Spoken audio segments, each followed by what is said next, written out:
what we adopted for this year. And then I'm going to tell you ground rules so that we can maximize our time with council member Mark Solomon.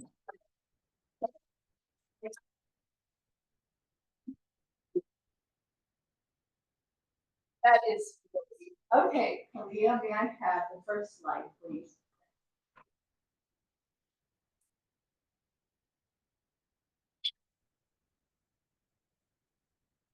Okay, so we are constantly in service of the council. The way we work is that we either see an issue and we take a look at how that's consistent with our values, as well as we hear from neighbors what they want to do, and then we uplift that.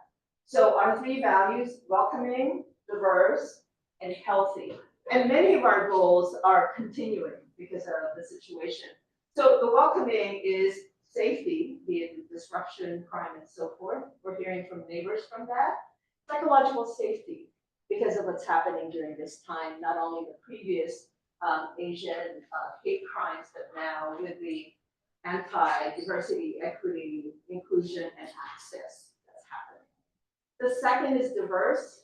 Since 2016, we've been working on keeping our low-income neighbors in place because of the gentrification and the general increase in rent. And the Seattle plan is in play right now. So that's something we need to deal with. And we're very lucky. Councilmember Solomon is the chair of the land use. Our new emerging one that's kind of getting hyper is the anti-DEIA in terms of our LGBTQ community in particular, and the mass deportation. So we're trying to figure out how we can help, perhaps by being a connector for information. As you know, you may not know, when we say Beacon Hill is 70% people of color, that's 50% Asian and Pacific Islanders, 10% Latino, 10% African and African American, and of course, our Native Americans. In terms of healthy, we continue the airplane air noise pollution, fix the harm, and no added harm in terms of environmental health and climate. Many of you experience this personally because of the air pollution from the roads as well as from the sky, from the airplane. We, as Beacon Hill Council, were the lead in organizing and getting funding for a new coalition called STAC, SeaTac Airport Community Coalition for Justice. And the airport just put out their 20% in, construction capacity to be able to serve. I said that backwards.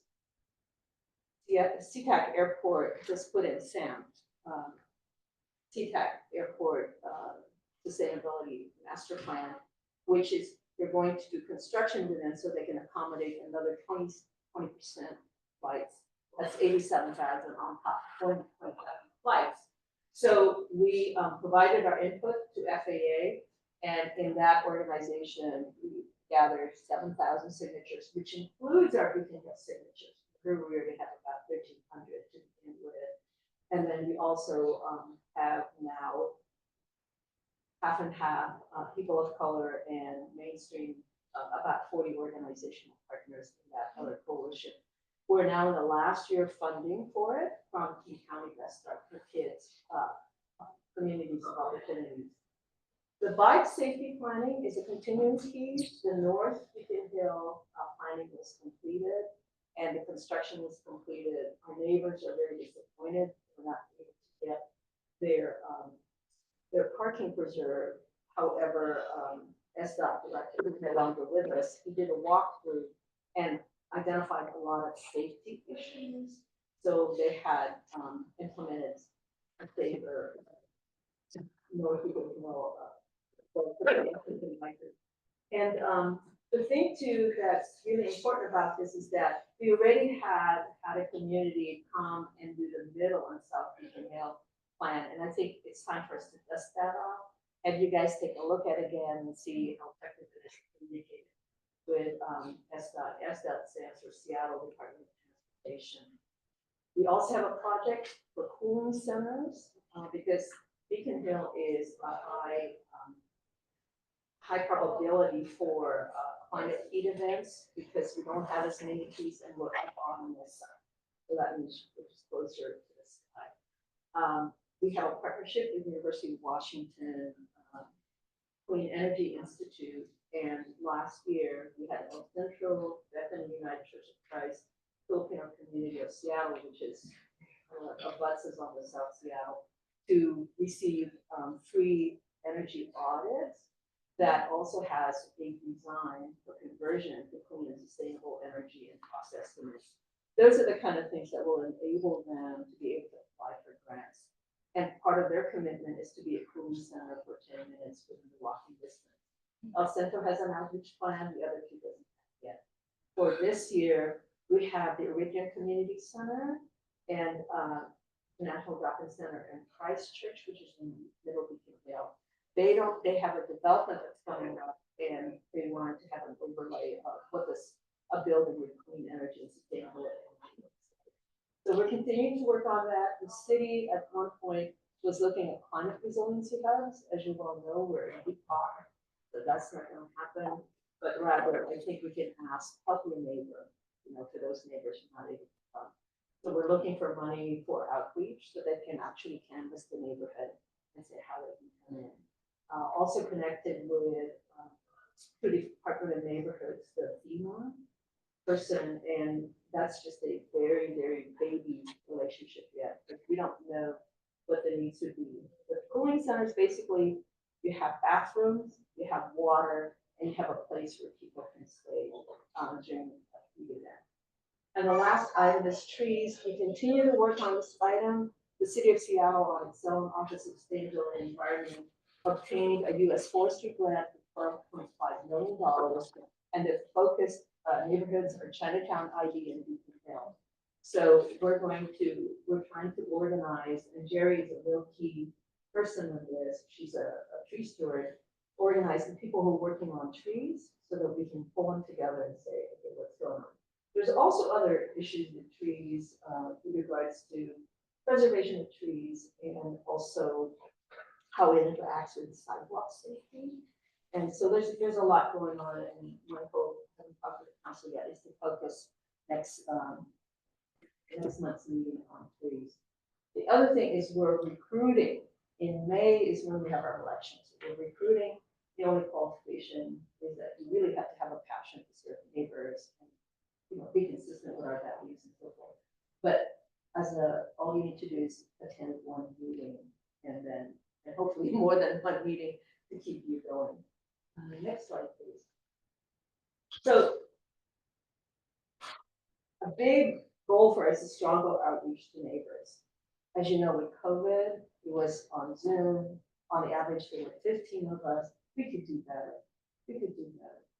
So Kalia Carter is our lead. She's improving our website so that we can easily change it. Right now, we have a lot of old material. We're going to update that. We're going to try this thing where because we've been Zoom on before, we had you sign in so you can access the meeting. So one of our members, Whit, is not here today. So I remember. He said, why don't you make it easy? Let's test it. Let's see. Because you can always take them out of the meeting, but hopefully we don't traumatize the rest of us. So we're going to try just posting the Zoom link directly, see how it comes. And we're also going to be working on an in-person meeting. We want to make this in-person meetings productive and joyful because we have to have resiliency within our stress period. So we're going to do that. Next slide, please. So we have Mark today, and Mark, we kind of did a stretchy anywhere from 45 to an hour and 15, maybe. Okay, but let's be efficient. Let's be focused on the topic, share the time, be civil, no foul language, no put downs or bullying, and stay as one group. But that means there's no side conversations, please. Okay? And for the Q&A with Mark, you got 1 minute. Say your name. If you want to say what your goal is, so Maria Latino, I'm repeating that. So our goal is to ask the question. You don't have to give your opinion. You don't have to give a whole thesis on why you're asking it. Just please ask it. Because Mark has been with us for at least 3 years, I believe, on the No, council. you recruited me onto this council 5 years ago. 5 years, so he's been through the, the drill and the mill. And so, that would allow more people to ask questions. So, in terms of time allocation, I just wanna check in, we're gonna divide the time based on, the different topics. So raise your hand, and you can raise your hand more than once. Who's interested in safety, both physical and psychological safety? One, can somebody track for me, please? 1, 2, 3, 4, 5, 6, 7, okay? 7, on topic of trees, raise your hand, 1, 2, 3, 4, 5, 6, 7, okay, 7. On topic of gentrification and anti-displacement. Raise your hand, 1, 2, 3, 4, 5, 6, 7, 8, 9, and on topic of air noise pollution.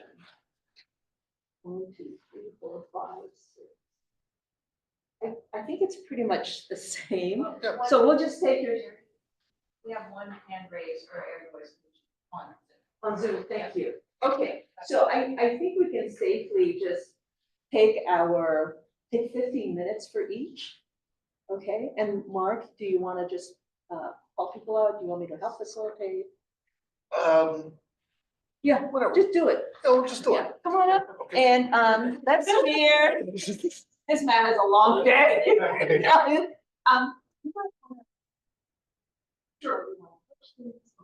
And I'm gonna be in the back in case I see somebody raising their hand. All right, so, you need me to clip this on? Okay. Oh, no. Oh, I can speak as loudly as Maria. Oh, okay. All right. Maybe not as forcefully as Maria, but as loud. Okay. All right. Let me get this here. Yeah. All right. Okay, is this good enough? In terms of levels? Okay, great. Well, thank you everyone for giving up part of your Saturday to meet with me. I definitely appreciate it. So I am Mark Solomon. I am your Salem City Council person for District 2. I was appointed to that. Thank you. Thank you. I was appointed to that position January 27th. So I'm coming up on 6 weeks into the job. And I remember the first week I was there, like 2 or 3 days in, they go, "What, you don't have your staff yet?" It's like, dude, I don't even know where the bathroom is yet. Come on, give me a break. But I do have one of my staff people here, and that's Thaddeus Gregory. Also a D2 resident, lives in the Othello neighborhood, and was also one of the finalists to be considered for this appointment. And he is also, yes. And I am so lucky to have him on staff because I chair land use committee and he's a land use attorney. So it's like, bet, right?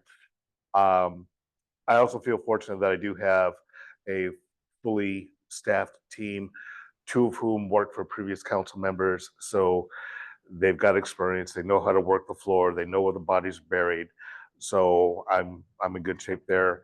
And I was able to grab somebody from the Police Foundation who is my communications director and was doing a lot of outreach and engagement with them. So again, I feel very fortunate to have the team that I do.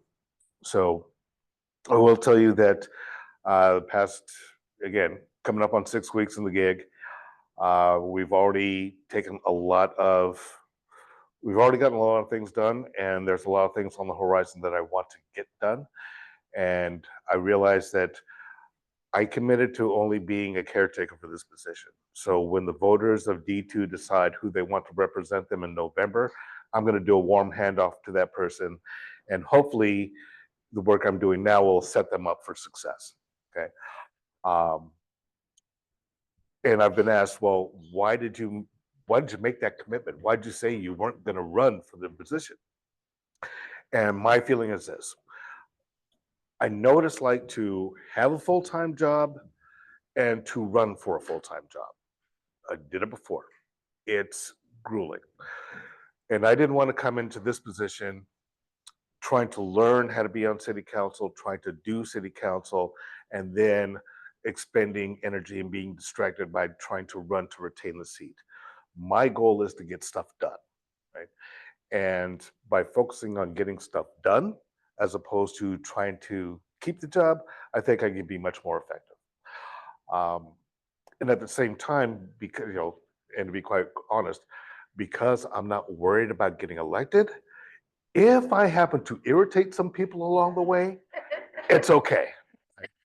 Um, but my goal is to advocate for the people of this district. My goal is to deliver for the people of this district, and really just get things done. I have for years criticized the Seattle process where we form a committee to look at a study, to come up with a plan, to further study, to come up. It's like, let's just do stuff, right? Let's just get it done, right? We know what we need to get done. Let's just get it done. Let's not bury things in committee or have things sidetracked because, oh, we need to study it more. No, we don't. We need to take act. We need to act. So that's my focus. And I have a list of things that I have prioritized and wanted to get done. At the same time, I am hearing from community about the things that you all want done. I've gotten a lot of emails about trees on Beacon, especially between McClellan and Spokane.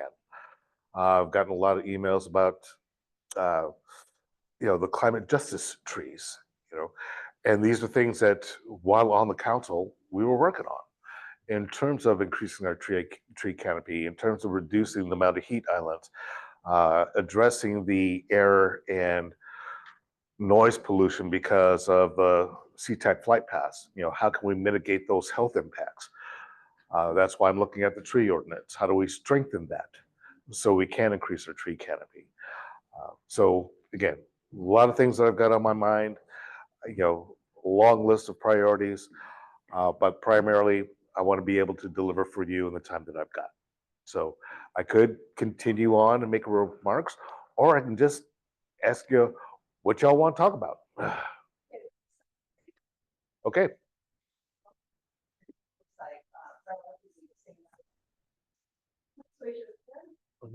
Test. Okay. Yes, sir. Test. My question has to do with my name is Scott. I live near McPherson's Mid Beacon Hill. My question has to do with people living in their vehicles. I don't know if that would fit better under safety or under the the displacement topic. Yeah.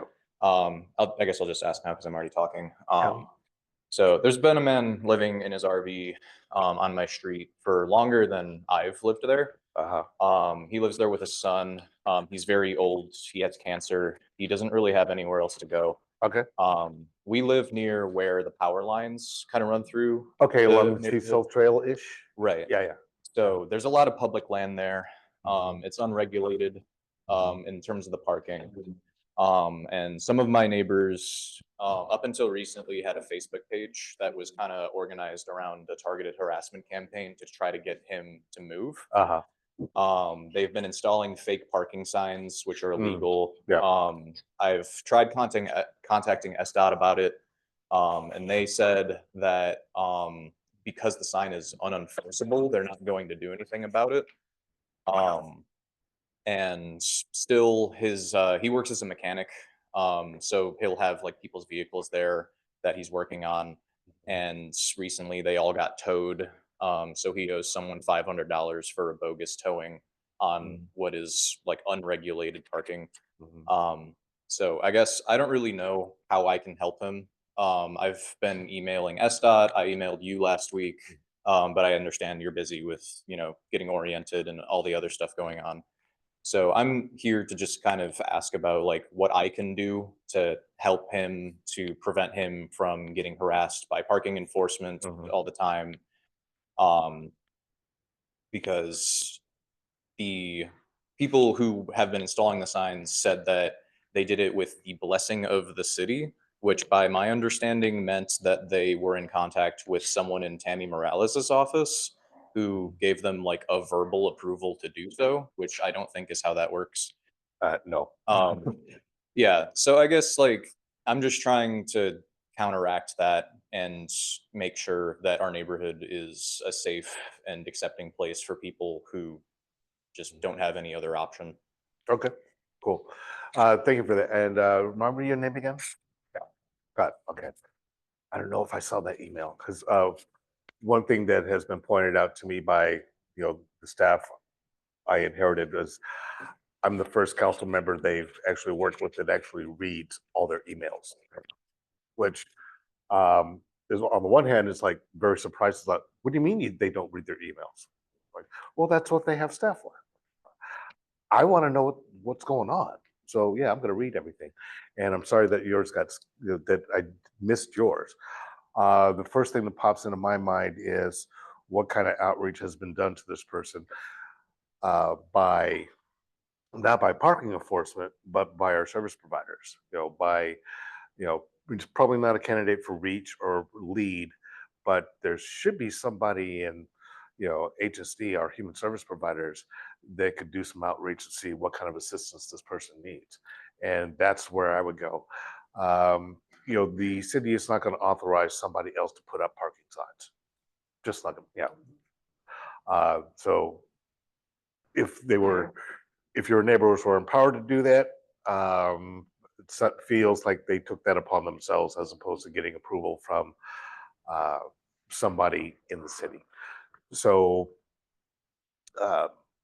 like I said, my start would be let's get somebody to connect with them to see what kind of services they need. Does the vehicle run? Yes. Okay, so the vehicle runs. He's just living in it, right? Yes. Okay, and just so the people are aware, there's no law against living in your vehicle. Okay, it's not a criminal offense. It's not when I was in my police department role, I'd get a lot of calls from saying, "Hey, what are you doing about this person who's living on the street?" It's like nothing, because it's not a crime, right? It's criminal that people are living outside, but it's not something you're going to arrest anybody for. So my approach would be, let's reach out to the guy. Let's get our HSD folks to make contact. So if you can get with Thaddeus and give us the address, and maybe if you got the name of the guy, maybe the license plate of the vehicle, where he's physically located, we'll follow up on that. Okay, cool. Sir. Just a follow-up question to that is, it's great to solve one individual case, but and to go to what you said earlier around getting things done. One of the things the city has talked about forever was having RV parking, having places, designated places, so we don't have conflicts between neighbors who again have to live in a vehicle. That's a situation, or maybe they make that choice. This parking strip right here outside the building we're in used to be filled with people living in their vehicles, and kind of ebbs and flows and goes up and down. Obviously not sanctioned, but lots of folks certainly getting services from the VA. I know that was a big part of why they were here. But again, that causes conflict between the people that are using this space, which is designated for the golf course that's here and this community event and all these kinds of things. So is there any movement in the city to actually have a space for folks to live in a safe, comfortable, reasonable, minimal conflict space? Thank you for bringing that up, because the city did experiment with a safe lot in the Soto area, and it got prohibitively expensive because of how much they were paying for security. It just, basically had 20 vehicles and you're spending $30,000 a month on security, and it just wasn't penciling out. I've had this idea, and actually I have to credit my wife with this idea, is why don't we establish something like a KOA campground, right? Where you have pump outs, where you have showers, you have facilities, you have case management. Why can't we do that? And that's the question I have. Why can't we do that? Part of it comes down to where we're going to put it, right? And do we have the land? Do we have the surplus city land to be able to do it? And if we don't have the city land, is there county land that we could look at? I also don't want to put something like that in an area that is environmentally unsound. For example, in the industrial areas where you're already dealing with a lot of pollution, right? There's a chunk, there's like this parcel um, just before 99 goes into the tunnel, right by the stadiums. This big triangle thing. Nothing there right now. Not a candidate for doing something like this because, again, are there services around there? No. Are you dealing with a lot of pollution? Yes. So to me, let's make it make sense. If we're going to do something like this, which I don't see why we can't, definitely willing to explore it. But let's make it viable for the people who are in there, um, as well as the neighbors. You may recall a few years back, I think it was in 2019, um, they were looking at doing a safe lot next to Genesee Park, in the parking lot next to, just on the north side of Genesee. And the plan was moving forward. And we, the police department, knew about the plan that was going forward. And we said, have you talked to anybody in the community about this yet? And so, oh, no, it's like, okay, well, push pause, talk to the community because they're going to lose their damn minds when they find out what you're going to be getting ready to put in their neighborhood. It got out that, yeah, this is what was going to happen. And the neighborhood lost their damn minds. And the project was scrapped. So anything that we do has got to have community involvement or it's not worth doing. So, but again, looking at the possibility of a KOA like thing, I'm in favor of it. But again, where can we cite it? Where can we make it make sense? And where will it have the most benefit for the people there and the least impact on the surrounding neighbors? Okay, next. Amy. Oh, yeah. I'm sorry? Negative. Least negative. Okay. Because humanizing those people is an impact on the community. Yes. Yeah. Very, very true. When I talked to, oh, no. One of the things that, when I talk to community about, engaging with folks who may be homeless or may be suffering from mental crisis, I always encourage, get their name and use it because that is somebody's child, right? Humanize them. A lot of times we tend to, they feel like they're not noticed because we want to, we don't want to see them and they feel that. So when you use a person's name, get the person's name and use it, again, you are humanizing them. So thank you for bringing that up. Yeah, Amy. Okay, I'm a bus rider, and I just want to know if you could tell me more about cleanup on 12th and Jackson. I know the bus stops were closed, now they're reopened, but it seems like the people just went from one side of the street to the other. Yeah. Yeah, so I just want to know what your next steps in like temporary or long-term in that area. Okay, cool. So 12th and Jackson, 12th and Weller, 12th and King, that whole little Saigon chunk, that is one of my priorities. When we were having our confirmation hearings, I guess, or our interviews, I said that if there was only one thing that I could get done in the time I'm here, is 12th and Jackson. I've got meetings scheduled with the West Precinct Commander, the Crime Prevention Coordinator, the CID liaison. I've also have got meetings with the CID BIA, SCIPTA. We've met with Seattle Indian Health Board. Got a meeting with Colleen Echohawk, whose organization owns the building that the Navigation Center is in. Navigation Center is going to be closing down, and a lot of that population is going to relocate to a location in Pioneer Square. It's my understanding that the Navigation Center building is going to be torn down. And I'm trying to make sure that all the different parties are talking to each other. It's not just a law enforcement fix. We've had meetings with the REACH or the LEAD program with Purpose, Dignity, Action, the ones who are working with folks who are out there on the street and struggling. How do we get those folks connected to services? How do we get them into housing, into treatment?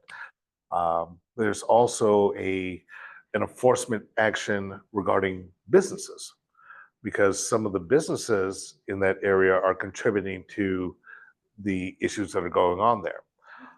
For example, there's a couple of businesses that are engaged in EBT fraud. Okay. So that's attracting a population there. So people are selling their EBT to these businesses for pennies on the dollar to be able to go out, on the street and then, buy their drugs. So cracking down on that stuff.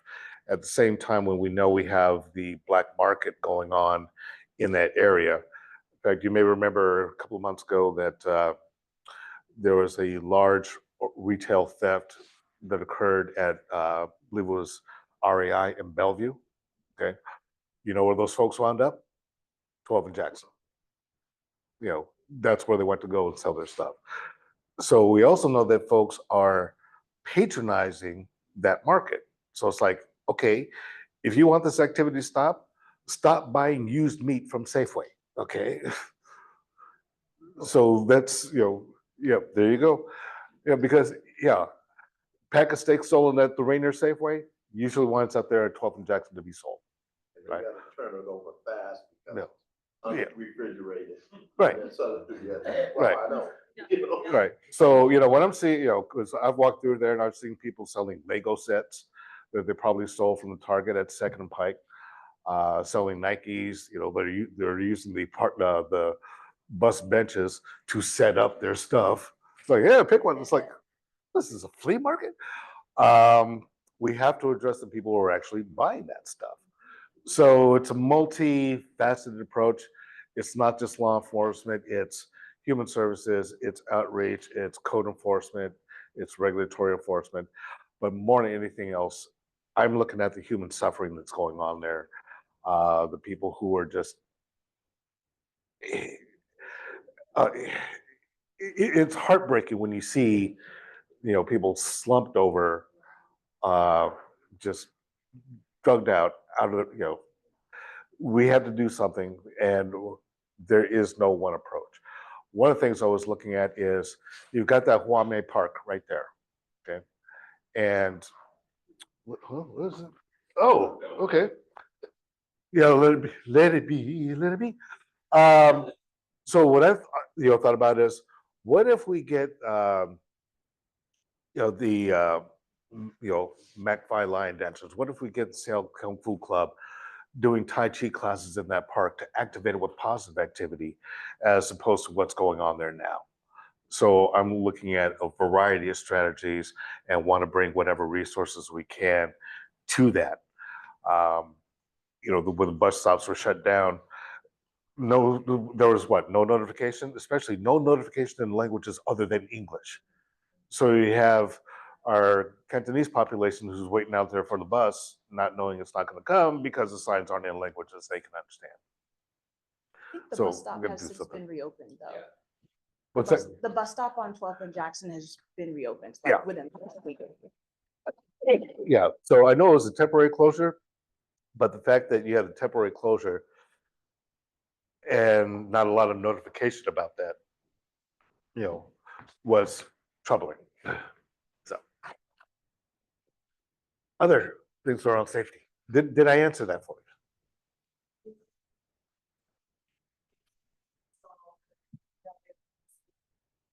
Oh yeah, it definitely has. Yeah, it definitely has been neglected, and it's definitely something that I have made a priority. Like I said, if I get nothing else done, 12th and Jackson, 12th and Keene, 12th and Weller, I want to see some action on that, moving in a positive direction. Right. Oh yeah, and the whole thing about being, Jose Rizal, I've been working with the neighbors around there for a while now about the late night activity, the shootings, the narcotics activity.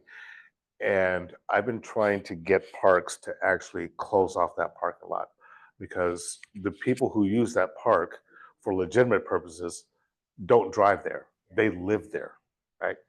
It's the people who are working on the construction project on the north side of Pac Med that park there, or after, because they don't want to park on the street, or it's folks who are coming there to do not so good things late at night, like shooting at each other.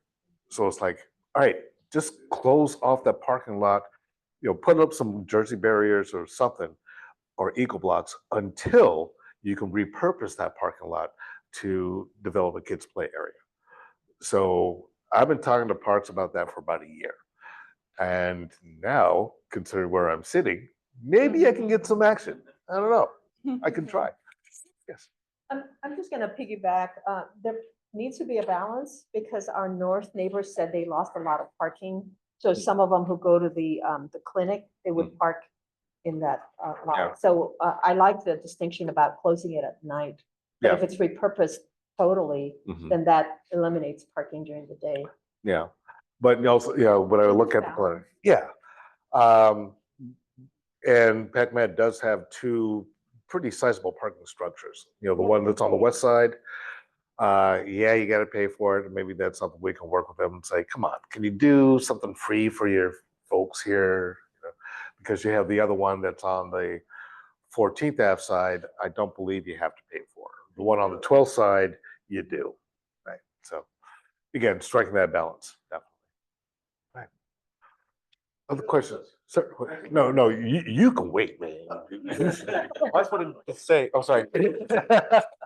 Mostly in terms of the parking thing and such, like, we wouldn't need parking if we had, better public transport and people wanted to use that public transport. And if more people used it, then we'd be able to fix Jackson and 12th and everything, because people would be seeing it, more people would be enticed to make that change. So it's more of like, yeah, I want to say we won't have to worry about parking again if we had more robust, actually built out public transport, like South Korea, Japan, and whatever else. But yeah, that's all.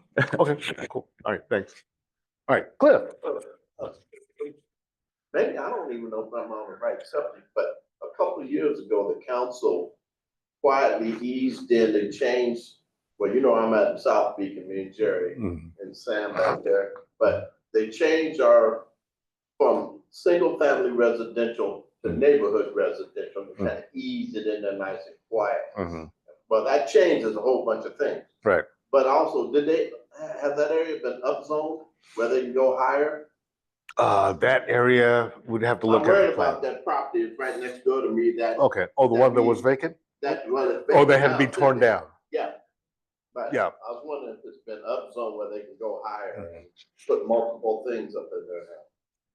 Or maybe you can check. We'll have to check on that, because I don't believe because now we're getting into comp plan things and zoning things. I don't believe that location is going to be designated as a neighborhood center, which is subject to upzoning up to what, 4 or 5 levels, about that. So I think where they're looking at those neighborhood centers, or it's more like, well, basically D2 already has them all, through all along Rainier is already zoned to go higher. But right there around 39th and Beacon, I don't believe so. Okay. Now there is the House bill that 1110 that the city has to take action on by June 30th to allow for up to 4 units of housing on, per parcel in residential units. Now it doesn't mean that you'll get 4 units on every parcel, but basically we have to change our zoning laws to allow for it. Okay. And that's probably going to be something that we may have to do separate from the comprehensive plan. So we got no choice. We got to act on 1110. The comp plan, because of the challenges to it, may be something that comes later. Well, I guess I'm just hoping that they have some kind of community input. Yeah. Not like they did when you guys were gonna move that thing into Tennessee Park and nobody knew about it. Right. Because that was the same thing that happened when they did that residential change, that zoning change. Yeah. We didn't know nothing about it. Right. And at least to have our input. Oh, yeah. And one of the things that's been clear to me is, again, being on the job for 6 weeks, not only have I heard about trees on Beacon, I've been hearing a lot about comprehensive plan. And people want to strengthen it, love the mayor's plan, go for it, let's be bold, let's do density everywhere. And then a lot of neighborhoods going, wait, pump the brakes on this. We didn't have a chance to, give our input. there's actually been an opportunity for input since 2022. But when you think about it, it's been at the 30,000-foot level. Now you're talking about how it's going to impact your block. Now people are going, wait a minute, hold on a second. I need to have more say about this. So we get that, and that's why Councilmember Hollingsworth has established more community engagement opportunities, more public hearings about it, so we can hear from more people. Because now it's it's impacting you on your block. It's not just theoretical stuff. So we want to get that community input. They have to try to run that bike path down Beacon, and they didn't even contact the residents of Beacon, and they finally fessed up to it when I kept raising hell. Yep. And they contacted 2 bike club, but what the heck do you think they're gonna say? Oh, yeah. Oh, let's also talk about, closing down Lake Washington Boulevard for bikes. That's a whole nother conversation. Yes.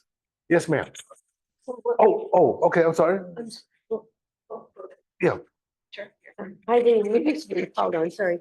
I just, Say your name. I'm Ellen O'Leary. I live close to El Centro de la Raza.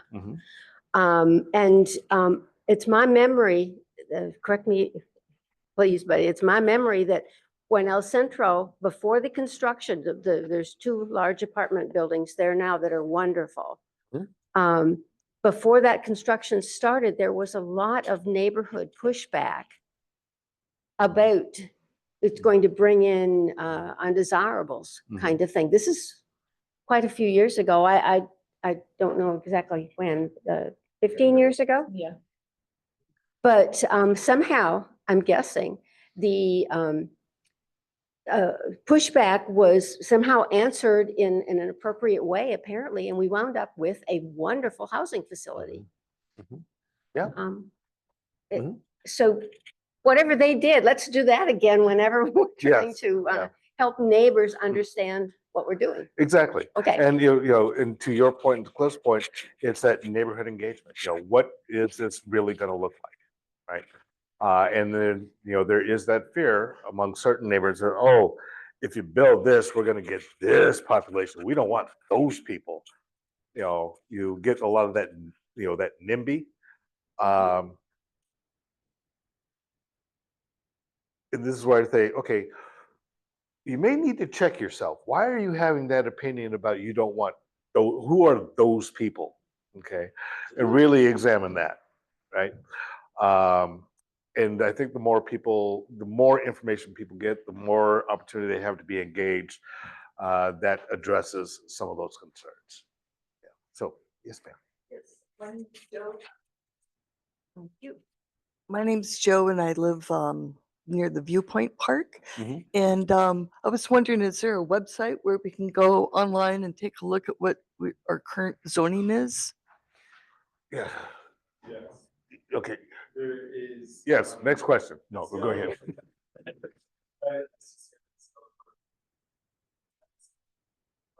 JS, in which you're able to look up not only your current zoning, but also see various environmental aspects about where you live.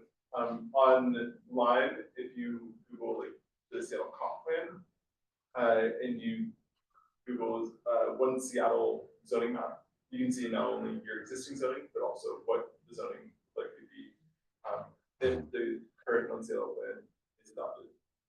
Okay, did you write that Yes. down? Yeah. Will that be in the minutes?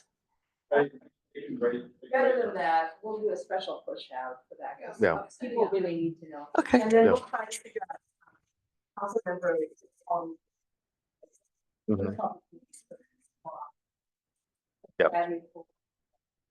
Get that out to everybody.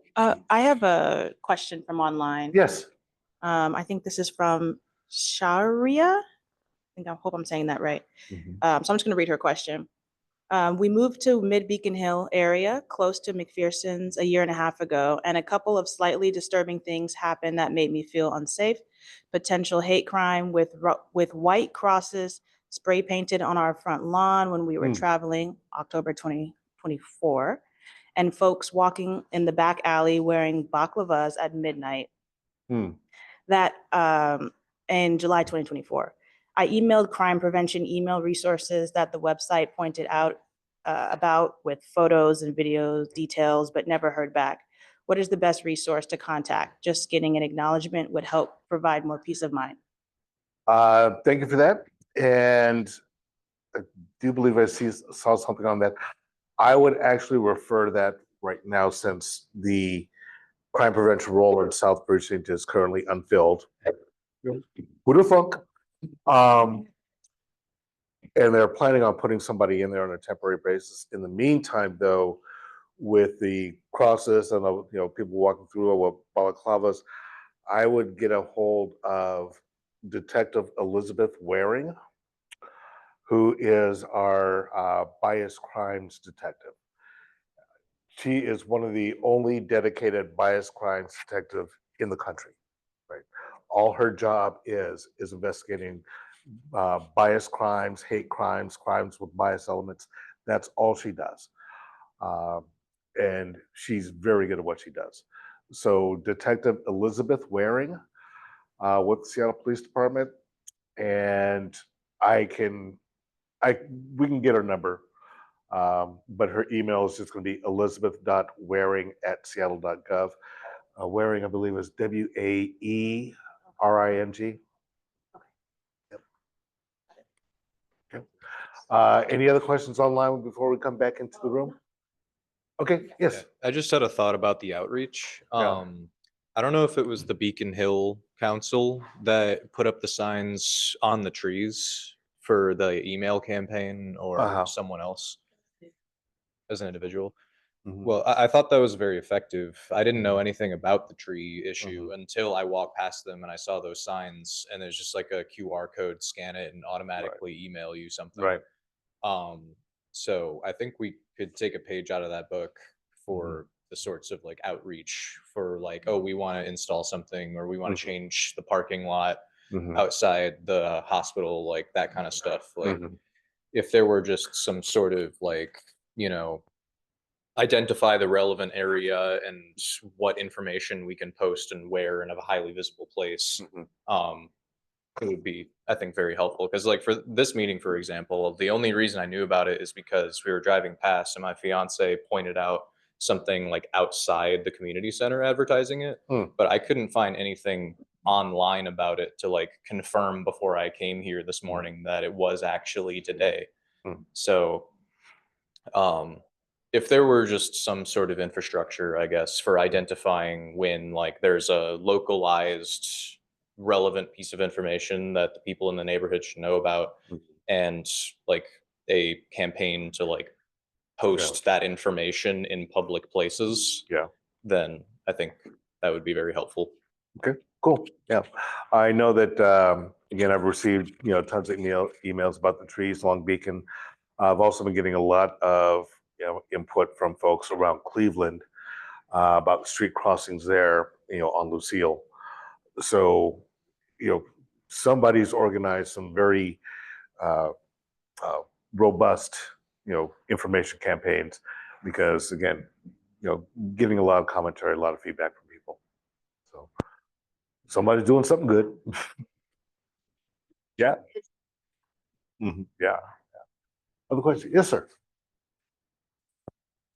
Minor things. Okay. My name is Daniel Lean.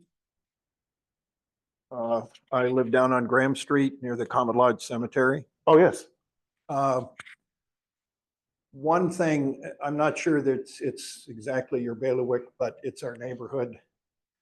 Years ago, it was vandalized a couple of times. And the second time, they cut down these big trees. The individual was taken to court.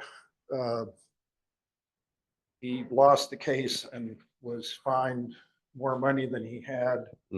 They posted him out in perpetuity. I forget the legal term. And about 2 years ago, a bunch of posters were glued to the sign that had a barcode to a website. It also had the same individual's address. And I find it hard to believe that someone other than this individual posted those things. About last June, it happened again. And I managed to get in touch with King County, and they came and sandblasted the sign. It says Comet Lodge Cemetery. But I couldn't find anybody to do anything, even to just to get in touch with a community outreach person. I was given a name and an email, but I never got back to them. They never got back to me.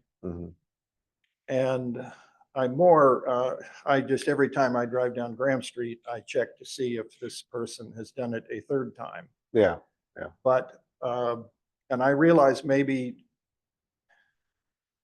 they don't want to, he doesn't have any money, but if he broke the terms of his being permanently posted out, maybe they would have to put him in jail. I'm not sure there's a easy solution, but I wanted to mention that. The other thing, which is more minor and practical, is that the Seattle engineering department that paints, I presume they paint the lines on the street of which lane you get in to turn left or continue straight.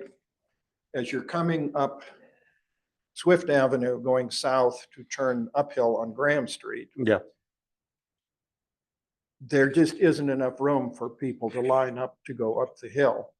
And they line up anyway, ignoring an area that has cross-hatching on it. Right. And I think if somebody took a look at that, they might be able to make it much more efficient. It's just not, I think it's just badly designed. Yeah, I know what you're talking about. There is not a lot of, There used to be there's not a lot of room in that left turn lane. There used to be 2 lanes going each way, and then they changed it to 1 lane each way with a short center left turn lane. Right. And it just, there's a lot of traffic that comes off the freeway and goes up Graham Street. Oh, yeah. Including me. Yeah, well, yeah, me too. And yeah, that would actually be the, again, Seattle Department of Transportation that would paint those lines. Should I just call somebody up there and say, come out and? Yeah. Oh, there's a third thing that maybe somebody here would know about, but I noticed some little white spirals and other things painted on the sidewalk in the vicinity of that intersection. And I just wondered if it was some young people doing some kind of artistic activity or what, but I just was curious about that. It's not doing anybody any harm. Okay. Yeah, I don't know anything about the spirals, but I would say that, yeah, if you have a concern about, that southbound approach from Swift to Graham, let that be known to the Department of Transportation. Well, I got narrow when they started putting those concrete things for the. Oh, yeah, for the bike lanes, yeah. Well, little white ugly. Yeah, and the bike lanes aren't going anywhere. But no. Yeah. But that would level it down from 2 lanes to 1. Right. I'm just gonna quickly point out, there's a really cool app called Plan where you can essentially say, hey, this is a problem, this is what I want to get done. Directed to the city of Seattle. It's a good tool, especially if you get neighbors involved, where a collection of people each say, hey, this is a problem, come get to it. We're seeing success in other places in D2. That app to get this. Yeah, I mean, because it basically goes into the customer service bureau, they assign it to the appropriate department, and it will be followed up on. Right. So, Betty Jean. Hi, I'm Betty Jean Williamson. I live near Graham Street, and I drive Columbian Way a lot. And I have issues with, first, it's difficult for me because they took out the left turn lane. Left turns are forbidden from Columbian Way on to Beacon Avenue now. Yes. Which means that there's a lot more traffic being forced onto the side streets to go around that intersection, Mhm. me being one of them sometimes. And that's one issue, but also at that intersection and at the intersection of Columbian Way and MLK, there are multiple lights as though there are multiple lanes of through traffic. Right. That makes it very confusing when you have green light on what looks like traffic going through. There's 2 lanes, one's supposed to be a turn lane, then there's a bike signal, and then there's a turn signal on the other side of the bike signal. So anyone not familiar with that intersection can be easily confused about when they're supposed to go. Right. And at the bottom of the hill, it's the same thing at Martin Luther King. There's just extra signals there that I don't know why they're there. At the very least, one of them should be covered if it can't be taken down, so that to indicate that there's only one lane if there's only going to be one lane. Right. Yeah, because I know that, yeah, especially at Beacon and Columbia, it's like, okay, if I'm going eastbound, okay, when can I go straight? When can I turn right? Okay, oh no, it's the bike's turn. It's like, yeah. Then you get to the bottom, right there at MLK. It's like, okay, right. And then in the left lane is a turn only lane. Yeah, yeah. Oh, I get you. It is confusing. I sometimes wonder, when I think about how Seattle roads and traffic were designed, I would think, okay, who was your supplier? Because you were smoking some really good stuff when you put this stuff together. It's like, man, it's like, cool. No, but I get that. Okay, cool. Thanks. All right. Yes. This is really. Issues, Mhm. we're still good. Oh, we're yeah. Still good, as long as you're. I got time. I don't have anything going to. Want to report out, number one, thank you for letting us know about the trees that are scheduled to be taken down by SDOT. So we've been, one of our members has been doing a walkthrough, and please do not be surprised when we're going to make a statement that we need to balance safety for elders, people with disabilities, because some of the sidewalk is broken. Yep. And also with the preservation of trees.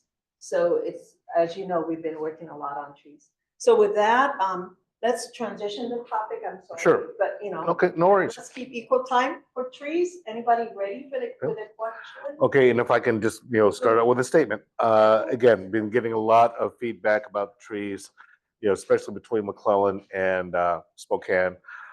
I walk that stretch when, my wife and I are going to and from the light rail. So I know how treacherous the sidewalk can be, especially on the east side of Beacon.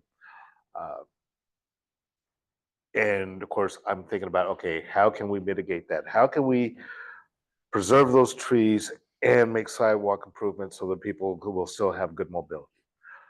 I think one of the things I've seen is,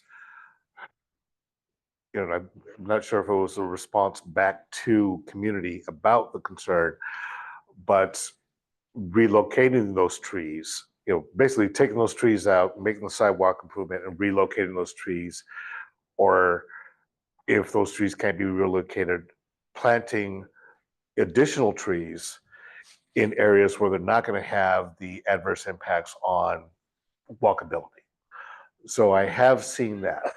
Now, there's probably a good chance that some of those mature trees may go away, which is a shame. I know that I had, when I lived over in the central area, I had a tree that was bulging up the sidewalk, and also the roots had gotten into my sewer system. So not only did I have to replace the sewer system, I also had to remove the tree, and I had to repair the sidewalk. It's like, wait a minute, I didn't put this tree here, but you're making it my responsibility to take care of it. That's concern I have about what's going on here is the adjoining property owners may take the hit. I don't think they are, based on what I've seen so far, but I am concerned about any reduction of tree canopy that we may be seeing on Beacon Hill because of sidewalks. And while it would be ideal to take a mature tree, which can be done, and relocate it, it can be done. It's expensive. And I would prefer that alternative than, okay, we're going to take down this mature tree and plant 3 saplings that at some point will reach maturity and provide the cover that we need. That's actually going to leave us in a deficit for a while. So I'm definitely looking at how we can strike that balance. So stuff on trees. Before you go, Maria, did brick pits? Is that? Oh, God, I'm so sorry, Mark, to report. Oh, So we raised $3 million from King County Conservation Future to purchase brick pits, which is 19 acres along between I-5 and Middle Beacon Hill. The deal fell through. And apparently, because it was a grant specific, place specific, we lost the money. However, the neighbors at the north advocated for 17th and Walker. okay. And Yes. that purchase, they wrote a new grant. It's $5.5 million for one something block. Yeah. And that purchase is in process. Yeah. The neighbors, including Simon, they have been working on that issue for like 7 years for 12 years. 12 years. Man. And the developer went into receivership, and that made it possible to actually engage. So kudos to Parks, kudos to Lise and Shaquay Brignot for making that happen. Yeah. So the forestry meeting we're gonna have next Thursday night to develop an advisory committee. That's for the Office of Sustainability, $12.5 million grant for Chinatown and Beacon Hill. It cannot purchase property, but at some point we're gonna put out a survey. What are the areas and spaces you think that trees could be planted, which includes private property? Okay, the LiDAR studies show that majority of the trees are in private property, not just public property. Yeah. Long answer, Mark, but big Okay. picture for you. Okay, good, thanks. And again, this gets back to, doing a re-examination of the existing tree ordinance. I've heard a lot that it's not doing what it was intended to do, that trees aren't being preserved. But it seems like a lot of the tree loss is actually occurring on private property as opposed to public property. And there seems to be this conflict between building housing and preserving trees. And my thought is, does it have to be either or? Can it be both and, right? And to me, that comes down to, how do you design the thing, right? How do you design the project? Can you design the project where, yes, you have your tree cover, you're not impacting your tree canopy, and you build housing? I think both can be done. So I want to take a look at that. Sir. Steve, I live on Beacon Hill here. The comm plan that's being considered by the city, we need to have ways of people knowing what's going on about it more. Right. And one of the things that bothered me when I came here to the Jefferson thing, look at it, is there's not going to be enough trees because they're just putting small places and not really going to have places for trees in that comm plan. And I'd like to see that the zoning of that thing takes more account for, let's have more trees. Yes. And again, that's something I'm definitely concerned about. For years, we've been working on preserving our tree canopy, getting more tree canopy on Beacon Hill because of the microparticulates that were hit from the airports. So I don't want to see any plan that's going to result in less trees. So, and just this week, I was appointed vice chair of the comp plan committee. So Councilmember Hollingsworth is the chair. I've been appointed the vice chair, which makes sense because I chair land use, and there's a lot of stuff regarding the comp plan that is land use stuff. And again, I'm glad I got my land use attorney here because I'd be lost. So yeah, he's going to be doing most of the heavy lifting. I just signed the check. Yes, sir. Oh no, back here. I'm sorry. Yep. Sorry, I have the mic. Just kidding. My name's Sam. I live South Beacon Hill by Jerry and Cliff, like you said earlier. And you were talking about trees and sidewalks, and just reminded me that there's a giant stump of a tree that's was part of the storm damage, I think from December or January when we had a big outage. And it's ripped up the sidewalk, and it's been that way for quite a while. So just curious if there's personally for me, for that one, it's annoying because we're walking, then we kind of have to walk into a busy street to get around it, to get to Benefit Park. So if there's any timing on getting those kinds of things fixed, and then future thinking, we have more, intense weather events. Is there a plan in place to help dispatch like repairs and things like that a little bit faster, or yeah. turn things around, or just awareness about it? Because it seems like we do have these beautiful old trees and some of them aren't going to make it. So we need to like have something in place to take care of that for the neighborhood. Right. So thank you for that. Our emergency response crews, from Department of Transportation, Public Utilities, City Light, they do respond pretty quickly when there are, like bomb cyclones or major windstorms to get people back up and running in terms of their electrical connectivity. Something like, the tree that's uprooted, that's, an impediment that they haven't gotten to, you could do a find it, fix it on that. And I would say, give us the location, and I got a guy in SDOT I'll follow up with. I know a guy. I'll call him. So yeah, definitely want to be able to address that, especially when we're talking about people's mobility, right? It's one thing when you talk about traffic mobility. Oh yeah, we'll get that taken care of right away, but people still got to walk, right? So let's take care of those things too. Yeah, my name's Eric and I live about 2 blocks north of here. Basically, I'm really pro tree. Every house I bought in Seattle, which has been 3, I've put at least half a dozen, and I think the one on Ballard, I put in 12 trees. But I'd like to see, since you're on the land use and also on the comp, something put in place rather than putting the little spindly 1.5 caliber trees in, spend the money. I know the developers don't like that idea, but spend the money for at least a 4 to 6 inch caliber tree that's already, 10, 15, 20 years old, so that it will exponentially grow within 5 years, rather than I'll be dead by the time it gets to be a tree that I'm going to enjoy walking down the sidewalk. Well, I would be, I guess. No, anyway, I'm with you. I'd just like to see that in place where they actually are required to put in bigger. They got rid of trees on a corner lot near us. They were okay trees, but they were trees. And then they put in 3 of these little trees that are like, inch around, and they're dwarf hornbeams. So they're going to be 25 years before they become a 30-foot tree. So. Yeah. And, again, that's something I'm concerned about is, I don't want to take a, fully grown evergreen, chop it down and replace it with something that's this big, that's going to take that long to actually produce any benefits for us. So I'm going to hear you. Okay. Yeah, I've always been curious why Jefferson Park in general is so sparsely populated with trees. I understand that a lot of the space is reserved for like sports fields, which makes sense. And that historically it's been a space for like Boeing Airfield and the VA hospital as like an emergency landing site. Is there like any way, like the Beacon Food Forest, for example, has been doing a really good job, like taking the like 15th Avenue side and really building out the foliage there.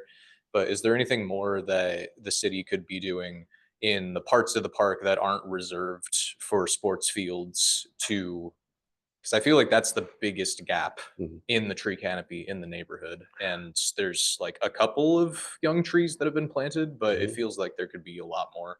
Okay. So Maria? If I can take this, we are convening the trees. We folks take a look at solutions.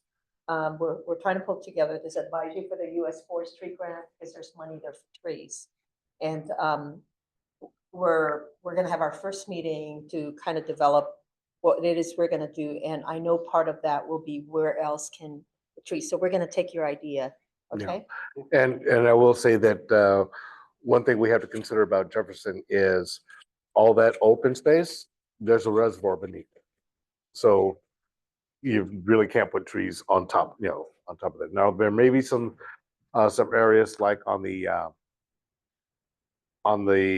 west side, where it dips down towards towards the food forest, that walking path. Maybe there's some opportunities for, some additional planting there. But on the lid itself, where it's flat, probably not gonna happen. Myra? Yeah, I want to talk, I'd invite everyone here to take a walk through the park and take a close look at these trees, because the Japanese, the flowering cherries that were donated by the Japanese embassy are dead. Half of them are dead and the other half are dying. If you really look at the trees out there, it's like, there's no other park where they're getting this kind of abuse. And I say abuse because they're not getting tree rings. I've walked through here with Andy Sheffer, and he Yeah. pointed out how the maintenance crew is smashing into the roots of these trees. And if you'll go there, you'll see, I've got pictures on my phone. There's huge chunks of the bark that's broken out right at the base. That's from the maintenance crew itself. Oh, from doing the mowing there? Yeah, right. Oh, So when you don't put, I mean, Andy said this, when they don't put in a tree ring, they go right up against the tree. And I mean, as far as I'm concerned, they're murdering these trees here. It's in really bad shape. And another point, go out to that viewpoint there and take a look, and what you'll see is 3 or 4 recently planted trees by the Green Saddle Partnership that are growing up, and they're gonna completely wipe out that viewpoint. That viewpoint it's viewpoint protected by land use. They have to protect that viewpoint.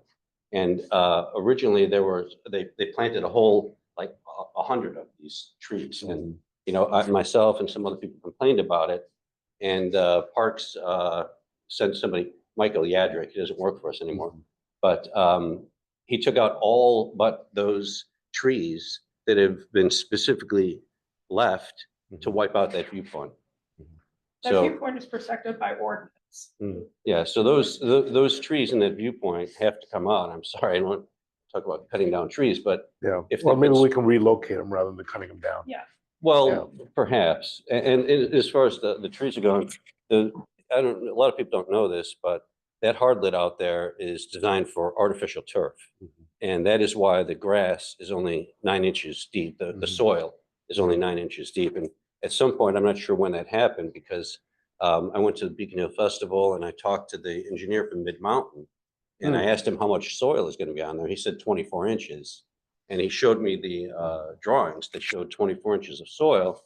But when it came out, it was only 9 inches. And there was this little bit of a snafu where the Parks Department, even though we had defeated the artificial turf, must have told Mid-Mountain, just do it for artificial turf, which is 9 inches. That's how much you need for artificial turf. And so what happened is that because Parks said that they were going to put in artificial turf, SPU canceled the 24 inches of soil. And then when we defeated the artificial turf, Parks was kind of left holding the bag, and they had to provide the dirt. And it's a very low quality dirt. They didn't spend for good quality soil. So when you see those trees out there suffering, a lot of it has to do with just the quality of the soil and also lack of maintenance. And you can go out there right now and around the viewpoint, you'll see certain trees that are not the Japanese maples, the Japanese cherry, have tree rings, but the cherry have no tree rings. So Did you bring this up with Andy? Yes, I did. Yeah. Did he make a commitment either way? Well, he said he was going to do something about it, but he's not in charge. He doesn't make those decisions. And Andy is the one who originally got, Yadrick to take out most of the Doug fir that they planted. But as I said, it was a few years ago. They left those few trees that are just, it's going to wipe out the view. Okay. So to add on to sort of tree policy, what I'm noticing in the city in general is there's a lot of stick and very little carrot. One idea is that, like, trees on private property are providing a service to us all in terms of absorbing pollution, providing shade, cooling things down. And it's not cheap to maintain trees. Like, people pay thousands of dollars to get them trimmed, to take care of them, to water them, to fertilize them. I think that we should be looking for ways to encourage people to keep trees. Maybe it's like some sort of tax exemption if they have a certain amount of tree coverage. I mean, if you go and look at your property on the county's website that has all the information about your property, Yeah. it now tells you how much tree coverage you have. So it'll be like 25%, 40%, whatever it is, because they do the LiDAR mapping. And so if people are providing that service, I think they should be rewarded in some way. And that would encourage people to keep trees on their property. It might encourage developers to keep trees on their property. Same thing with the mandatory housing affordability. We are, I think, the only city that applies an MHA type of program to all properties. Kirkland, it's 4 units or more. Chicago, 10 units or more for affordability. So what that does is it keeps homeowners who are not, developers with big bank accounts from building ADUs and DADUs, because you have to come up with that MHA money prior to building anything, and banks will not lend it to you. So if you don't have that money, you're not going to be able to build out ADUs and DADUs, which is what we're saying that we want people to do. So I think that for small projects like that, we need to offer people a way to do it without having to, spend their retirement savings before they've even gotten a permit. In Chicago, they are encouraging people to build out ADUs and DADUs through a great area of the city where there aren't very many of those, and where people are not making a lot of money. And what they do there is they provide $25,000 in a forgivable loan. So you get a loan of $25,000 to start your project. If you build within a certain amount of time, the loan is forgiven. If you don't build within a certain amount of time, then I believe there's a lien that goes on your property. But it encourages people to get these projects started and to get something built. We're not doing that here. And you go around Beacon Hill, we have MHA all over Beacon Hill, and I'm looking and I'm seeing people rehabbing their houses, but not building out like MHA was supposed to make happen. And it's just, the zoning doesn't matter unless you actually have the money to build. And I don't think it's happening on Beacon Hill. Okay, cool, thanks. I know that MHA and MFTE, that was the multifamily tax exemption thing. Those items are very important for Councilmember Moore to tackle, and I agree with her on that. Want to re-examine that, and I believe I saw something. Don't we have something coming up about making ADUs and DADUs? Yeah. Right. So there is something from the state that is basically going to make it easier, streamline it, and it's something that the city would adopt. So there is something coming, regarding reform on ADUs and DADUs. Regarding the trees, yeah, I got a dead birch in my yard that I had to take down. Right? How many of you have a dead birch anywhere around you? Because and the question was asked when I applied for the permit for that is, what are you going to replace it with? It's like an apple tree, maybe, I don't know, a fruit bearing tree. So your point is well taken about, there's a lot of sticks, but not a lot of carrots in terms of preserving trees. And, maybe that's one way we get around that. So thank you for that idea. Oh, yeah, yes, yeah. Nobody's actually, no one's actually quoted this idea before, but right now there's a sequoia in North Seattle somewhere. I think Oh, the around Great Green Lake Lake. sequoia. Right, Yeah. 65-inch diameter. It's just an incredible tree. Well, what if the city were to purchase these lots and use them as a pocket park? for as long as that tree exists. Yeah, because I'm trying to understand why, what's the purpose of taking that tree down? Money. I mean, that tree is probably worth $250,000 in lumber. Mhm. You could look it up on Craigslist. You'll see live Yeah. edge. Sequoia is worth a lot of money. I mean, Yeah. they wouldn't cut it down if it wasn't worth money. I mean, everybody's getting paid. The developer's getting paid, even with the fee they have to pay. And then, DCI is now getting paid because they have this whole infrastructure, this whole bureaucracy around it. They're all going to file reports and they visit and they take measurements, and it's just a lot of BS. Okay, so the idea of buying the parcel, the city buying the parcel where that tree is to preserve it. Yes, and use Okay. the lot as a pocket park. Okay. Right. I mean, Seattle needs pocket parks. It's been asked, Yeah. it was in the Olmsted plan from 1911. They still haven't done it. Okay, cool. Thank you.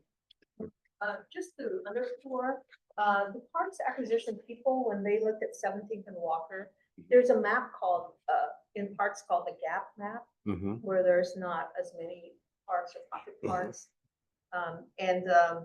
Our contact is Shakwe Bernard, but her region is to the south. She has a counterpart to the north Mhm. for that information. Cool, thanks. I was just gonna say quickly, in Portland, as a way to incentivize trees on your properties, you actually get a discount on your storm water runoff from the water department. So, and it's based on, tree coverage and all that kind of stuff. And it's, so I don't know if I'm pretty sure we don't do that here in Seattle, but that's something that they do in Portland. And Okay. it's Alex.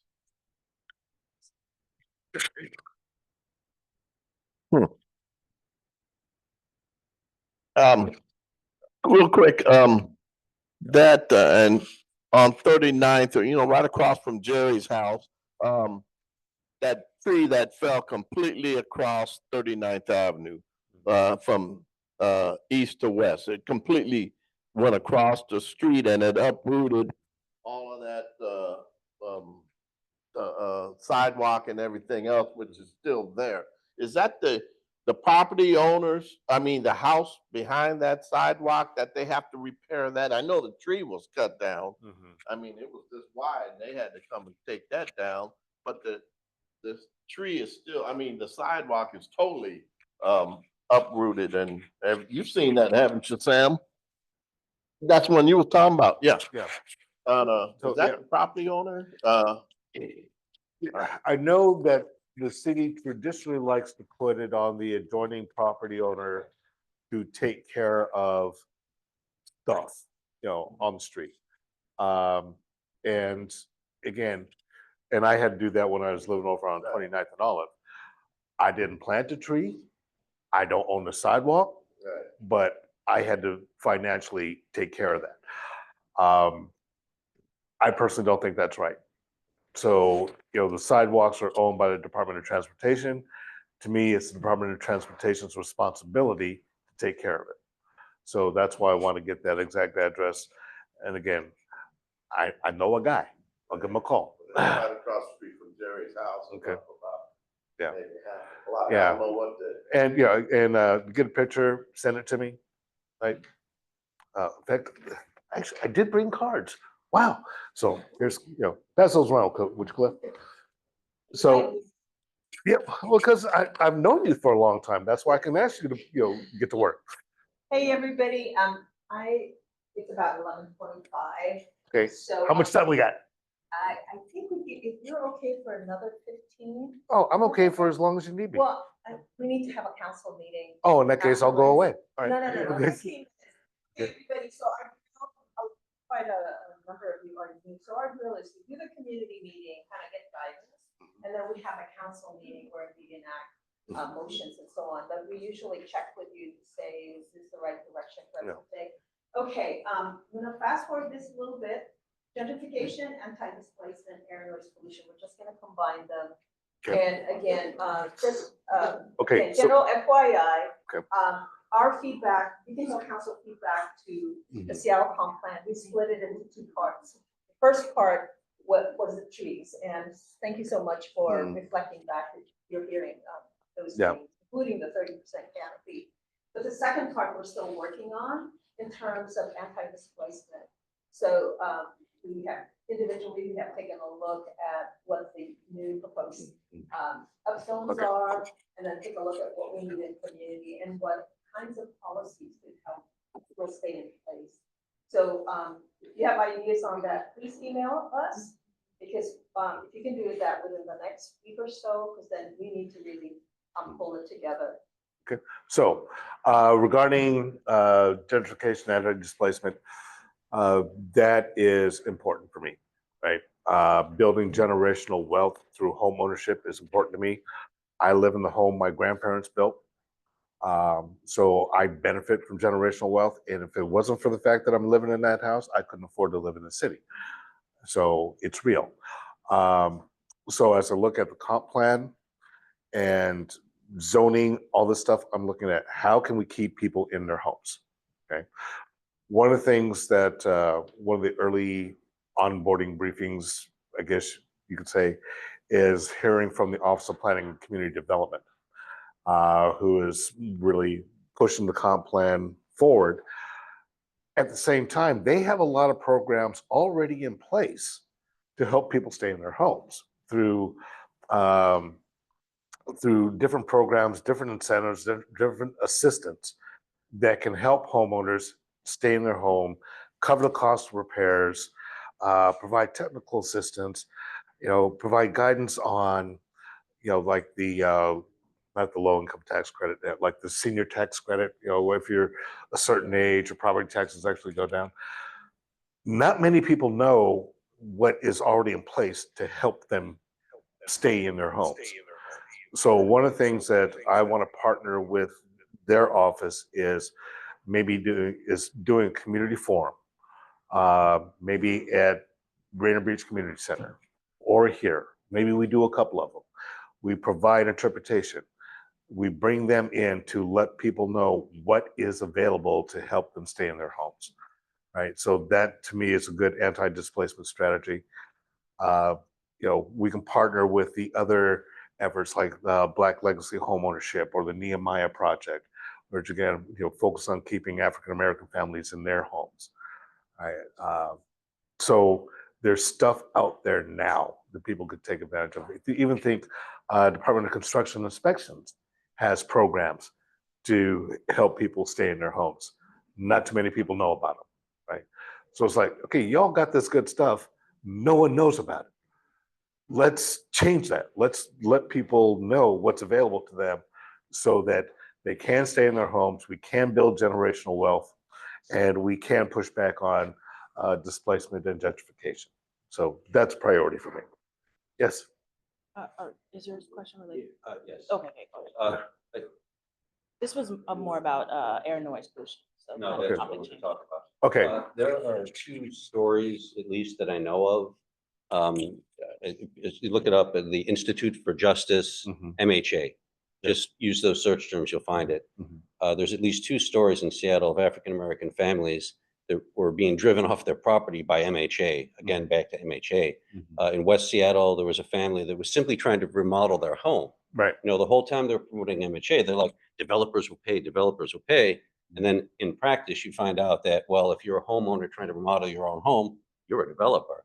And they wanted $60,000 cash just to get the permit from this family. And they challenged it and they dropped it. And there's another family in the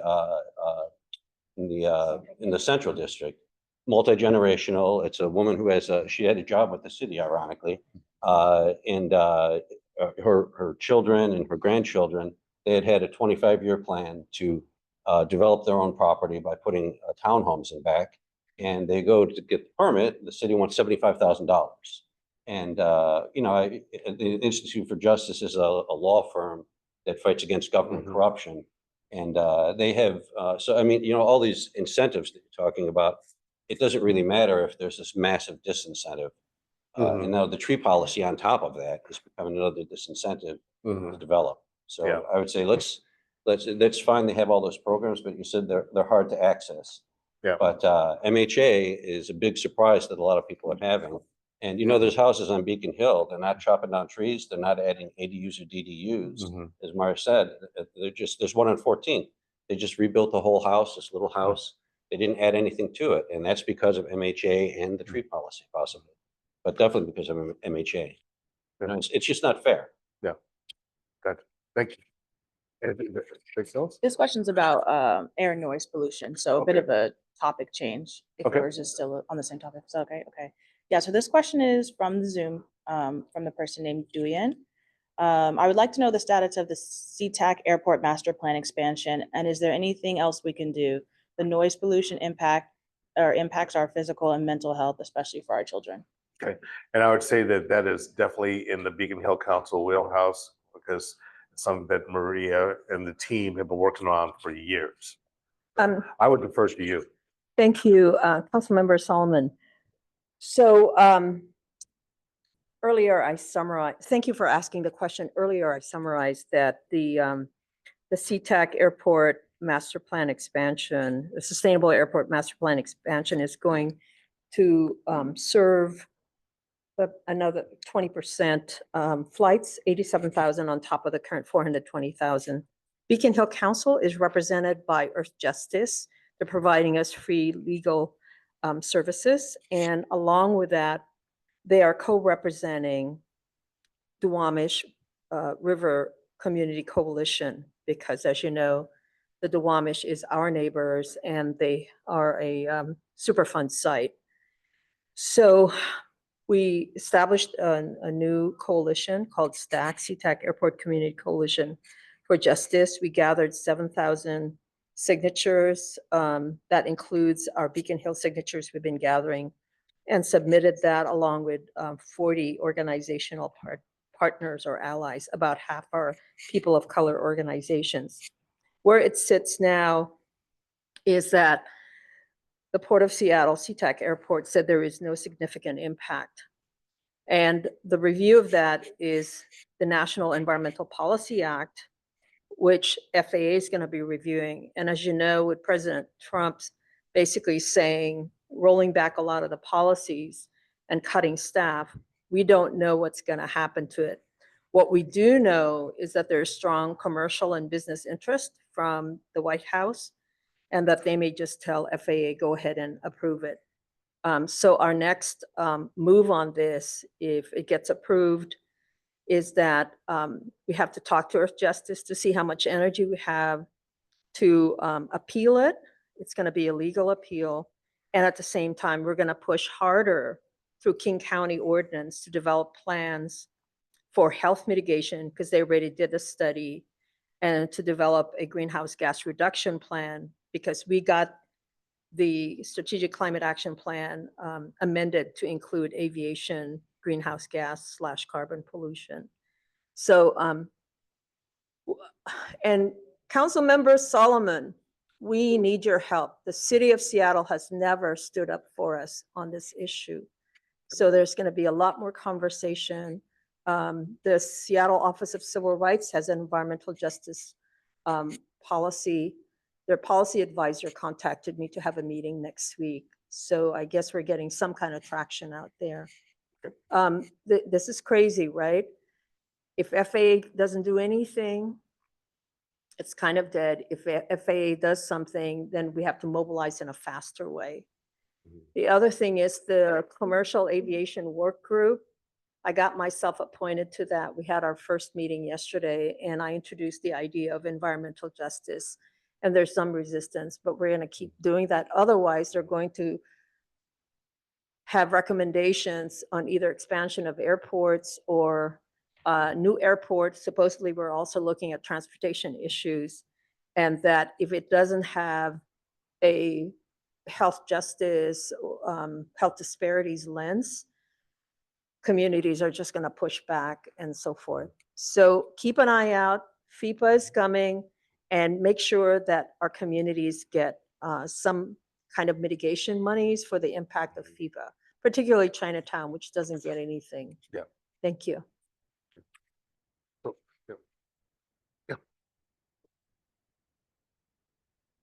Just to ask, because I super don't know anything about this, but if if we say that those flights have to exist and that we have to increase them by 20% in some capacity, let's say that they're gonna exist, they're gonna fly somewhere.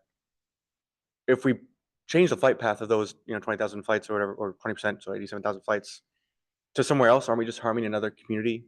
So I don't know, I'm not saying that we're wrong to like, tell them about this. I think it's right what you're doing already. It's just how do we advocate for, I mean, it's only a small area, but how do we advocate for everyone to have not noise pollution, not as much air pollution, all that stuff? I really appreciate what you're saying, because that was part of our thinking also. And we were, in particular for the younger people, because they're gonna experience the impacts on health, environment, and climate much longer. So one belief that we want to dispel is that the flight paths can be changed. Those flight paths are established. There are no additional flight paths that have been done. What's been happening is there are two changes. One is there was a green initiative from the federal government to have defined flight paths so that the variation in use of fuel is going to be reduced. That's the first one. The second one is we went from a land-based air traffic coordination to a GIS. And that allows more capacity for planes to get stacked, meaning, to zip, what they call zippering, stack at closer distances. I talked to the manager of the SAMP to say, because in this 1,000-page document with 3,000 pages of attachments, it says there is a constrained scenario. Constrained means, so I said, what strategies and tactics are you using to constrain? He said, no, it's only a matter of time before there's no capacity to add because the safety distance is maximized. So again, it isn't like, and there's so many other options when you start looking at multimodal, when we start looking at international models of how transportation overall is handled. So going to that COG, that commercial aviation work group, is really important to keep repeating that there are other international models and there's multimodal models. The Pierce County and Thurston County, which had in the last iteration of siting a new airport, they have the 3 final sites. They both said no. In the legislation that reauthorizes the COG group, it basically says there can be no recommendation from the COG to expand an airport in an area with 2 million people. There's only one area in Washington state that has 2 million people. That's Puget Sound, unless there's a recommendation for other expansions or other new airports or other transportation. So we have been working on the law, and thank goodness for Governor Inslee for listening to us. But you guys, we're all available to answer questions. Just start feeding it through the email. And we also need more help on policy, because we never imagined we would be in this space we're in. We're trying to be not subject matter experts, but capitalizing on University of Washington, different institutes to help us, Earth Justice, to give us those legal, technical, and scientific capacity. Thanks for asking. Question as well, to add to it. A lot of people maybe don't remember this, but the Port of Seattle had previously, before 9/11, there was a lot of complaint about airplane noise, and the Port of Seattle said that the reason that they choose this narrow band of communities to put all the flights over is to reduce overall noise. So what's really happening is that all the noise is being dumped on a narrow band of communities and none to outside communities. After 9/11, the skies went quiet, which was a terrible thing because of why. But after that, they wisely distributed the airplane. I think it went from maybe 5 or 10 years. Now they're back and they've got all these other reasons why they say they have to stack them. But, that's basically, it's already unfair. It's unfair to the people who live under there. Okay, so I'm just gonna add information. That was the belief. But the truth is that it's like when you have a concentrated flight path, I wish we had a visual. But because it's all over and we're right underneath the landing path, And the noise mitigation program only applies within 1 to 2 miles of the airport itself. We don't even have status. That's why US Representative Adam Smith put in a bill for us called aviation or airport impacted communities. There's many of us. And in the organizing, when you count all of the 7 cities and us, we're looking at less than 500,000 people who are impacted. And public health study already said, within 10 miles of the airport, your life is shorter by 1 year, within 3 to 3.7, within 1 mile, your life is shorter by 5. So that's kind of the story that I think is floating out there. And the port is not, you know, they have their thing, their mission is economic vitality. So that mission has to be influenced. The national law on safety for aviation only speaks to safety of the people in the airplane and in the airport. It does not include residents or the taxpayer. But I think we have a good shot at King County. So we're going to engage all of you on that. Sorry about that. Cool. All right, being mindful of time, I want to make sure that if there's any last thoughts, burning questions, anything you want to hit me up about. I did see, I don't know if I want to open this can of worms, but I'm gonna. I did see a letter from the council regarding less lethal weapons. That did pass out of committee, and there's reasons why this legislation was necessary. First, the use of less lethal weapons for crowd control was unregulated in the city of Seattle. Okay, so you remember when 2020 happened, there were all the protests.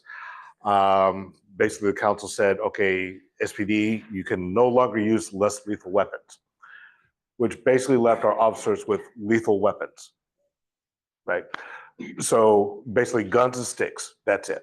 They couldn't use any other stuff. This legislation specifically relates to crowd management, not life safety. Because when it comes to life safety, we'll use whatever we got to be able to get to somebody and save their life. You know, we're not going to have another incident like Chris Kime happen in the city where, you know, Mardi Gras riots, he's being assaulted and nobody was able to do anything to intervene. That will never happen again. But when it comes to crowd management stuff,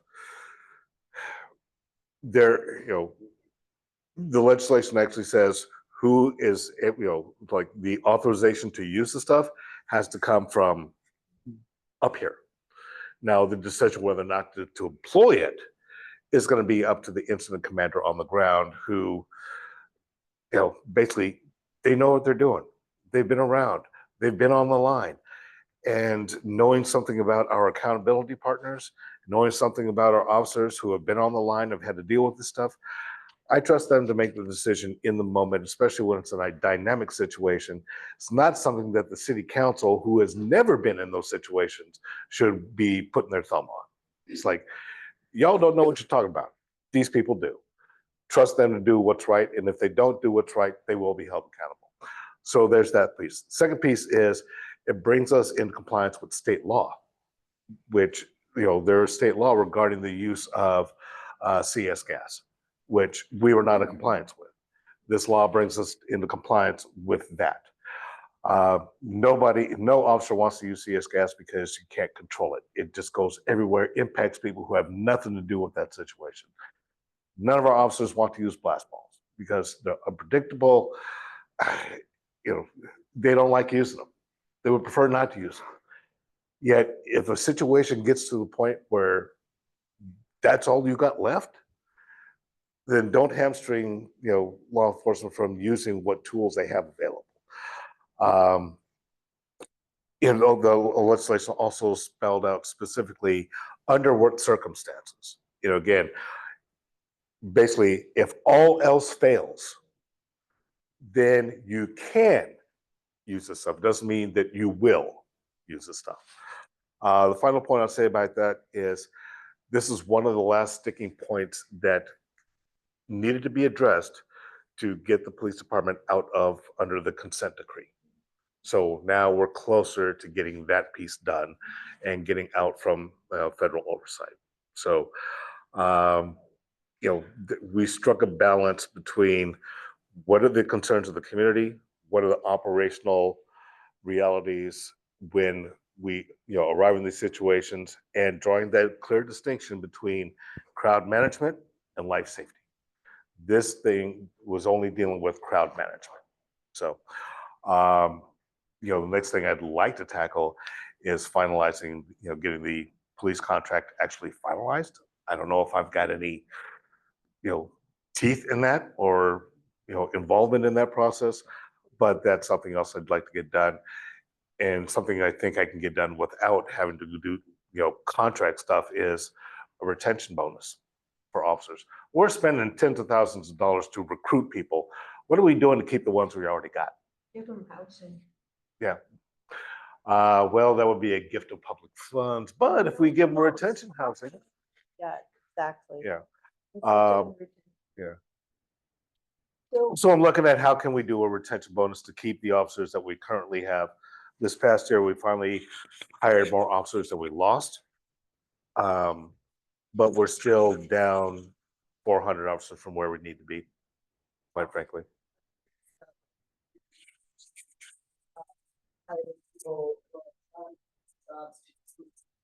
Traditionally done by police. Sorry, Simon Knapp is curious what you're doing to hire people to do some of the things that have been done by police who are pretty highly paid relative to social service workers or others. Yeah. And how you're maybe, instead of hiring more police, hiring people who we don't have to pay as much, who might be able to address problems in a way that might be more targeted to what those problems actually are. Actually, we have the community service officers. Okay, so those are police department employees. They wear uniforms, but they are not armed. They're not sworn. They can't take enforcement action, and a lot of what they do is service connectors. It's like, somebody needs a referral, somebody needs a transport. When we have officers who have, arrested, mom and dad because they're slinging fentanyl, and the kids are in the back of the car while mom and dad are passed out in the front seat.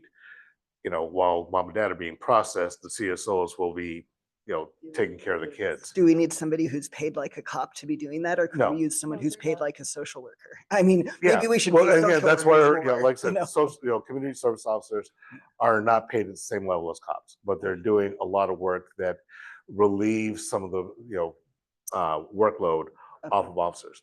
In addition, there is now the care team, which are mental health professionals. That team has recently been expanded, because before there was just 6 of them. They were working the downtown core only certain days a week. Now that team has been expanded to work citywide, and their focuses are on people who are in mental crisis. Are then they're 24 hours? We're trying to get them there. We're not there yet, but we're trying to get them up to 24 hours. So in addition to those resources, and the care department is like the third responders. You got the fire department, you got the police department, and then you got the care team. Okay. So when a 911 call comes in, basically the dispatcher is trying to figure out, okay, who should this go to, right? Is this, we got a fool we need to arrest, or is this someone who needs referral to services, right? Or is this someone who's in crisis? So that's where they're determining, or is it a medical emergency? That's where they're determining who is best to send to that. And in addition to the stuff in the fire department, because you have, your fire responders, your medic one, but you also have health one, which responds to low acuity calls. Again, it may be a person in crisis or someone who may need a referral. It doesn't require a police officer to show up. You also have Health 99, which deals with people who are ODing. Yeah. Okay, so you do have a lot of different buckets for 911 responses that are not just cops. So again, that's what the constellation currently looks like. The CSO number of CSOs has increased. The number of care team providers has increased. Hopefully, we can see it increase more so that they are 24/7 citywide. Great, thank you. Okay, so, would you be available? I have a feeling some people would like to catch up with you. Sure. Okay, so everybody, do not move. I'm gonna give you instruction. First off, let's appreciate Councilmember Charles. I did. I can't get used to that. I don't remember. Okay, so like the first couple of days, okay. That's Okay. why I need, okay, for those of you who want to speak with him, he's going to Yeah. have you guys follow through outside. Second, it's such a pleasure to meet with somebody that it's not so stiff that we have to like ask and make a business case, that you already know what Yeah. we're working on. I What a mean, pleasure. yeah, I mean, And then, been on board, this is my community. Yeah. okay, now I'm gonna need your help. We need to be able to put this room back in 5 minutes, then we have a Beacon Hill Council meeting in here. So the way the room is set up is, that couch needs to go to the front over here. And then the 4 tables will be a square with the chairs around. That means that back set of chairs will go up on that, side of the room. Thank you. All right. Meeting. Thank you. On the Zoom, we're gonna be signing off. Send, if you have any more questions or anything, send emails. I will drop Mark's contact information in the chat. All right. Thanks, guys.